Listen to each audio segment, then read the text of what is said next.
NGT national green tribunal राष्ट्रीय हरित अधिकरण की स्थापना 18 अक्टूबर 2010 को क्यों की गई?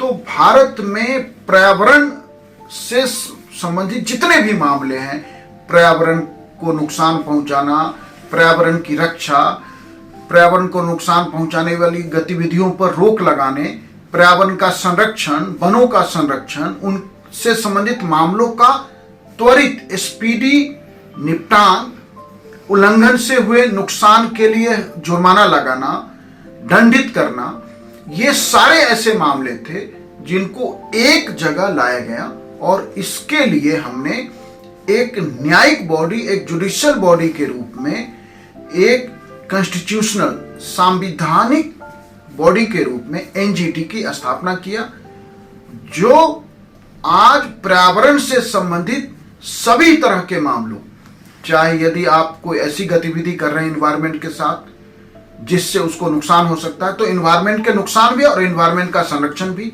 वनों का संरक्षण भी, ऐसे सारे मामलों के लिए एनजीटी काम कर रही है। एनजीटी का जो सेक्शन 4 है एनजीटी एक्ट का 2010 का, इसके अनुसार इस ट्रिब्यूनल में कम से कम 10 और अधिक से अधिक 20 जुडिशियल मेंबर्स होने चाहिए और इनका जो कार्यकाल है वो 5 वर्षों का कार्यकाल होता है। एनजीटी के 5 बेंचेज हैं, जिसमें आप कह सकते हैं कि एक इसका प्रिंसिपल बेंच है जो दिल्ली में है, एक ईस्टर्न बेंच बनाया है हमने कलकत्ता में, एक हमने वेस्टर्न बेंच बनाया है, वेस्टर्न जोन, वेस्टर्न बेंच आप कह सकते हैं, पुणे में, साउदर्न जोन चेन्नई और सेंट्रल जोन भोपाल। इस तरह से भारत में कोलकाता,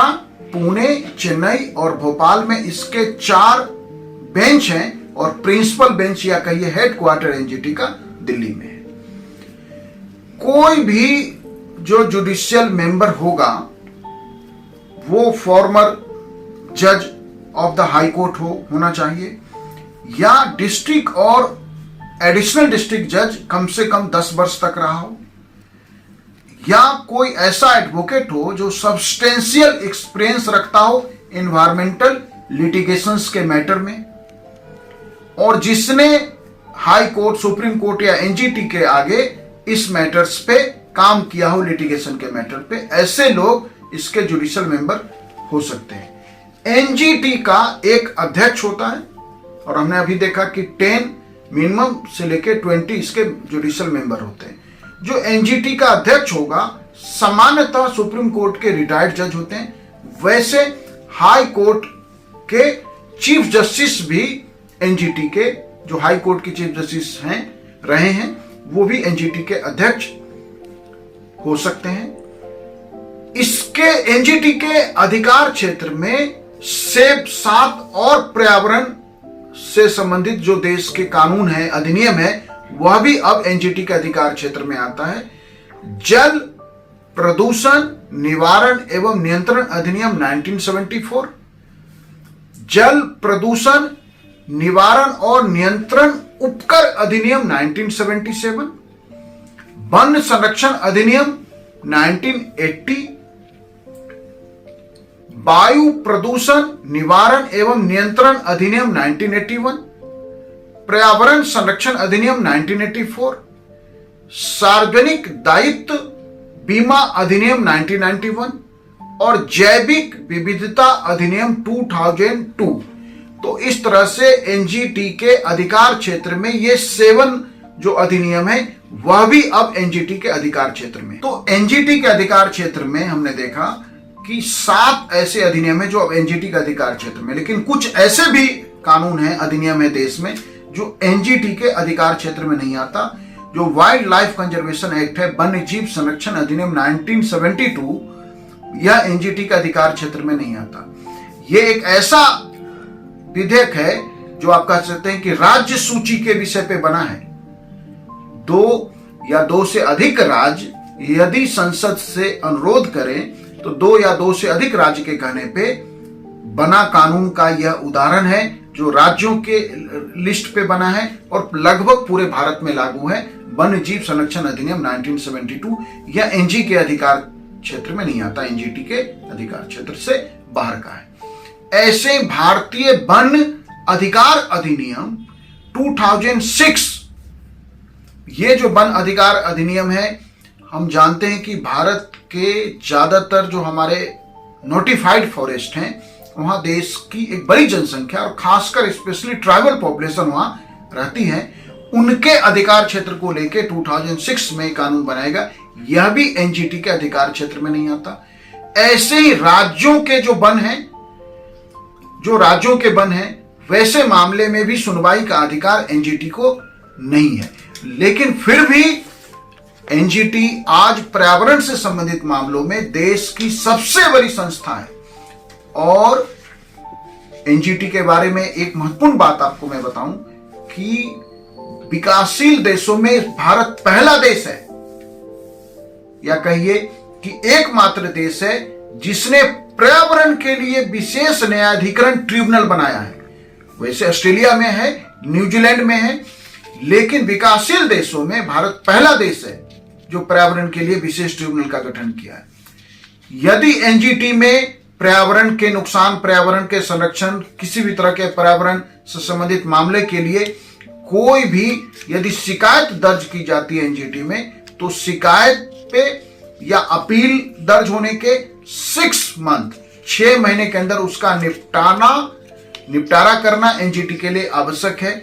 लेकिन जैसा देश में हमने देखा कि अभी हमने भारतीय कानूनों में भारतीय न्याय संहिता और भारतीय सुरक्षा संहिता नया लेके आ गए, उसमें वैसे वो पुराने का ही दोहराव है कि वो नाम बदल गया उसमें, लेकिन कुछ ऐसे बदलाव हुए कि जिसमें हमने समय सीमा तय कर दिया कि एक निश्चित समय में आपराधिक मामले में 2 वर्ष में फैसला आना है, लेकिन उसके लागू होने के बाद भी ऐसा नहीं हो सका। एनजीटी के लिए भी यह जो है सिद्धांत कि 6 महीने के अंदर उसे निपटारा करना है। एनजीटी में भी बहुत सारे मामले हैं ऐसे जो 6 महीने से अधिक बीत गए हैं और जो आज तक उसका अंतिम रूप से निपटारा नहीं हो सका है। वैसे एनजीटी को सिविल कोर्ट, दीवानी न्यायालय की सारी शक्तियां और अधिकार प्राप्त है। इसका आदेश कानूनी रूप से बाध्यकारी होता है। एक सिविल कोर्ट की जितने अधिकार हैं वो सारा अधिकार एनजीटी रखता है। आदेश कानूनी रूप से बाध्यकारी है। फिर भी ऐसे ढेरों मामले हैं जहां एनजीटी का आदेश मुंह चिढ़ा रहा है या लागू होने के इंतजार में है या प्रशासनिक मशीनरी उसे इग्नोर कर रही है। तो एनजीटी पर्यावरण के संरक्षण के लिए भारत के द्वारा बनाया गया एक मजबूत ट्रिब्यूनल होने के बाद भी यह इफेक्टिव ट्रिब्यूनल नहीं बन पाया है। वैसे एनजीटी के फैसलों से यदि आप असहमत हैं, देखिए नेचुरल जो जस्टिस का सिद्धांत है वह हर समय यह कहता है कि किसी भी एजेंसी के निर्णय को आप अंतिम नहीं रख सकते। एनजीटी ठीक है कि एक सिविल कोर्ट की सारे अधिकार और शक्तियां रखता है, लेकिन उसका निर्णय भी अंतिम ना हो और नैसर्गिक न्याय के सिद्धांत के अनुसार लोगों को अपील करने का अधिकार, सुनवाई का अधिकार, अपनी बात रखने का अधिकार बना रहे। इसलिए एनजीटी के आदेशों के विरुद्ध यदि आप अपील करना चाहते हैं तो 90 दिनों के भीतर सुप्रीम कोर्ट में अपील की जा सकती है। तो एनजीटी के फैसलों के विरुद्ध सुप्रीम कोर्ट से नीचे कहीं अपील नहीं हो सकती है। फिर भी एनजीटी इफेक्टिव नहीं है भारत में। भारत को पर्यावरण संबंधित मामलों में एनजीटी को हमें प्रभावशाली बनाना चाहिए। एनजीटी के जो अधिकार हैं, हमने जैसे सुप्रीम कोर्ट के जज को एनजीटी का चेयरमैन बनाने की व्यवस्था की, उसके मेंबर्स जो 10 और 20 मैक्सिमम मेंबर हो सकते हैं, उसके लिए भी हमने मजबूत प्रावधान किया। तो केवल प्रावधानों से ट्रिब्यूनल शक्तिशाली नहीं होगा, केवल प्रावधानों से ट्रिब्यूनल इफेक्टिव नहीं होगा। एनजीटी को कैसे इफेक्टिव किया जाए, इस दिशा में सरकारों का सहयोग सबसे अनिवार्य कहिए कि यदि आप चाहते हैं कि भारत में पर्यावरण की संस्था NGT, national green tribunal, effective role play करे, तो राज्यों का और केंद्र की सरकार का समर्थन और सहयोग जब तक मजबूती से नहीं मिलेगा, एनजीटी एक इफेक्टिव बॉडी नहीं बन पाएगी। Thank you.